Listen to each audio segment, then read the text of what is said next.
বীর বাবু, কি খবর? এই বাড়িতে কোন সাহসে? এই দেখ, একেবারে উল্টো চাপ। আরে বাবা, আমি তো হামেশা এই বাড়িতে আছি, কিন্তু তুমি যে সেই শিলাদেবীকে নিয়ে ভাগলে। এই দেখ, ভদ্রলোকের স্ত্রীর সম্বন্ধে কি করে কথা বলতে হয় চাপকে শিখিয়ে দেবো। ভদ্রলোকের স্ত্রী?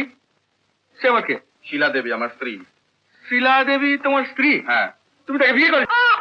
তুমি বন্ধ করবে কিনা? আরে বাবা দাঁড়াও, ইয়ার চড়ছো কেন? শুনি যে তুমি ভদ্রলোকের ছেলে, লেখাপড়া জানো, সমাজের একজন, তা তোমার এই দুর্মতি হতে গেল কেন? দুর্মতি? দুর্মতি নয়, হ্যাঁ, রাস্তার মহিলা চামেলি বিবি, তার মেয়ে শিলাদেবী কি কেউ বিয়ে করে? লাগছে, বলছি বাবা, বলছি শোনো। চামেলি বিবি শিলাদেবীর মা, রামবাগানের ডাক সাইডের চামেলি বিবি, আরে মুকুটের স্বামী নাকি? হ্যাঁ বাবা, প্রমাণ করে দেবো, কিন্তু তুমি না, এই কাজটা তোমার ঠিক